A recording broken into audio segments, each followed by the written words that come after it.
Yo, what's going on? This is King checking in. My first YouTube video on my new channel. First timers, welcome.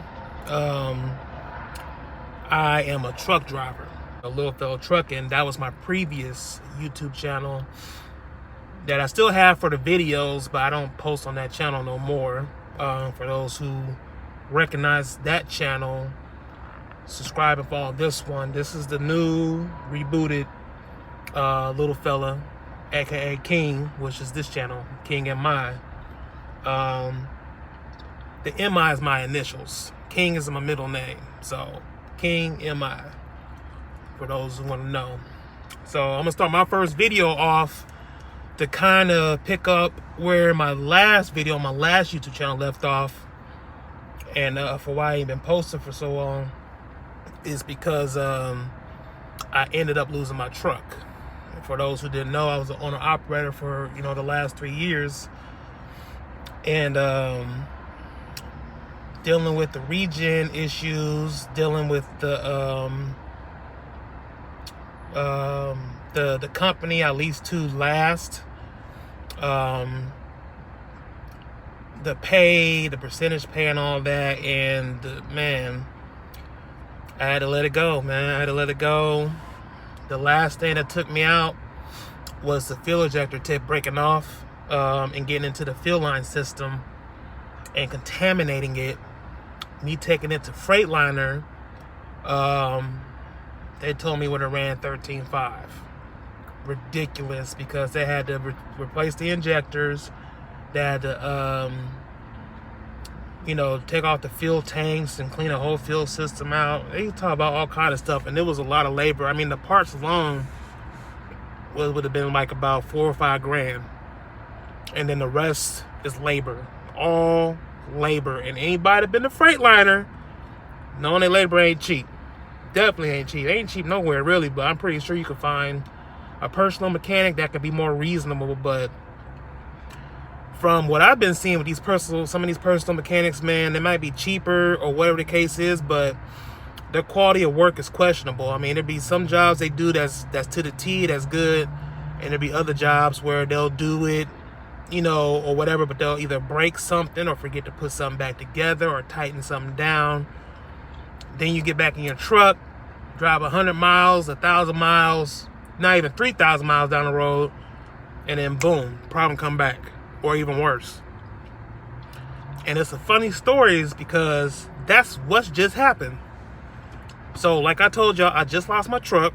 Not just, but I lost my truck for the guy I was leased on with. He's a brother-in-law. He was personal. And he ended up letting me stay as a company driver and drive one of his equipment. Well, that went okay for a while until his company started going under, sinking with violations, accidents, and stuff like that. I mean, the guy's safety record is nothing good to look at, and it's even worse now. So what he did was took a nickel per mile from every driver to help pay for the insurance difference between what he was already paying and what he has to pay now. A whole nickel. Do the math. If you was doing 3,000 miles a week, it's about $150 a week, $600 a month. For the overachievers, probably taking more closer to $200 a week. The underachievers, probably closer to $120-ish per se. Either way, you're losing money. That's a car note.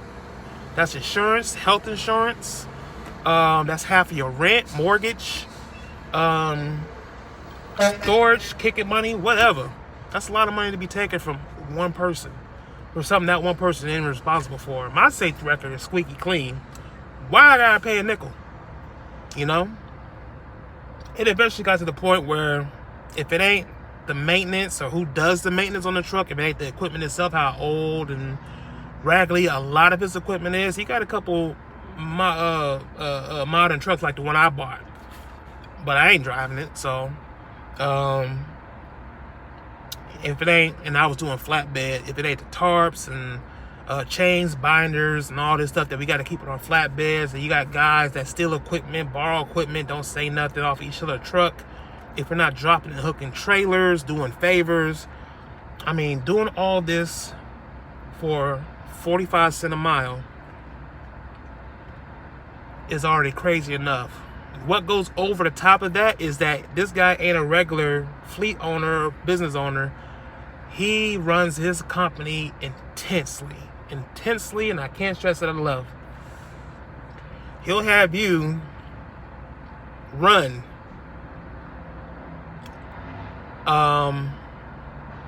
without saying it. He'll have you run. Like, run. Don't even ask a question. Don't even comment below about e-logs. Don't even try it. I ain't even gonna answer it. Think with me. He has you run. So crazy. It got to the point where my stress from that company, aside what I got going on at home, and it's more of the company, had my blood pressure high.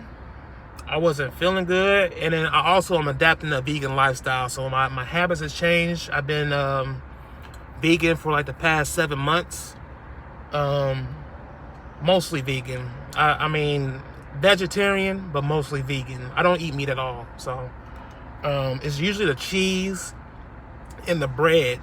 It's hard for me to kind of slide. So, but other than that,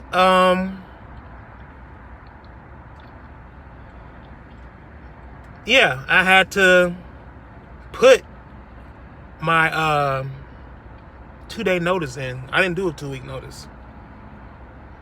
I didn't. I ended up putting an application in, and I know he knew because they have to call and verify my work history. So even he took 2 weeks to do that. 2 weeks to verify my work history so he can keep me working for him, making money. He knew I'm on my way out the door. So, I mean, that's what that was. And now I'm at the point where I done quit his company, and I'm in transition right now. So that's why I'm just sitting out here in the middle of nowhere in my personal vehicle, whatever, in my pickup.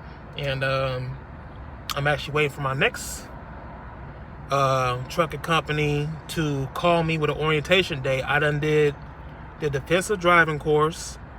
I done got my hazmat. I already have my hazmat. I've been having my hazmat for 3 years. Of course, my CDL is valid. I renewed my DOT physical last month for 2 years. And all they're waiting for is the drug test to post, which I did that this past Wednesday. But I did it at like 4:30, 5 in the afternoon. And then, of course, LabCorp picks it up the following day at 10:30.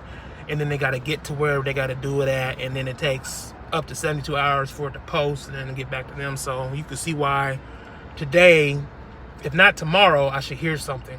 So I ain't worried about it anyways. I mean, it's just the time consuming. Like, this is something I could have had done 2 weeks ago. But the way this company works, they're so strict. And they got to do it in order. They can't skip over a step to get things moving faster. It's like they have to do this, they have to do that, they have to do this, they have to do that. Okay, I get it. Kind of like, but it's okay. But anyways, this is really just an introductory video, you know. The first one I posted on my YouTube channel. Of course, I have plenty of content coming, so please like and subscribe. I ain't gonna tell you to share this because it's an introductory video. And for those who want to check out my old YouTube and kind of catch up to where this is, so when it moves forward, you ain't gonna be kind of lost in the matrix. Hopefully you see this video first before like my future videos and then come back to this one. I will title it to hope you say like it's a must watch or something. But my old YouTube is Little Fella Trucking. Little Fella Trucking. You type that in, you go check them out. I still got guys and people, gals, commenting on my videos, talk about where have I been, I haven't heard from you, are you still driving, are you still making videos, or, you know, blah, blah, blah. And I'll answer them or whatever the case is, but I've been kind of quiet just because I've been doing so much, and if it ain't personal, if it ain't going dealing with this guy before I let him go, now I actually got free time to actually focus on my new YouTube channel, so on and so forth, and make more money, have more freedom, a lot less stress, and I can't stress that enough. It's going to be lovely. So stick around, people. I will come back. And as you see the YouTube videos being posted after, you're going to probably start noticing more upgrades and changes to the video. But this is my first one, so. And I'm an iPhone user now. I'm not an Android. My last YouTube's channel was mainly Android. This was an iPhone, so I'm trying to figure that out too. Side note, I see a couple YouTubers, especially trucker YouTubers, that got an iPhone. And the one I want to point out specifically is Nick and Carla. I watch their videos a lot. I know she uses the iPhone, but it's how she edited, and I'm trying to figure that out, man. I'm just like, how is she doing that? So I'm trying to play with this, and then use iMovie, and then like you try to upload it to YouTube on iMovie, and then they're not affiliated with each other no more, so you got to kind of go around it and bypass it, which I just figured that out, and I got to figure it out again for this video, but it's all good. It's all good. So definitely stick around and check me out. So everybody be safe. King, I'll holler back at y'all.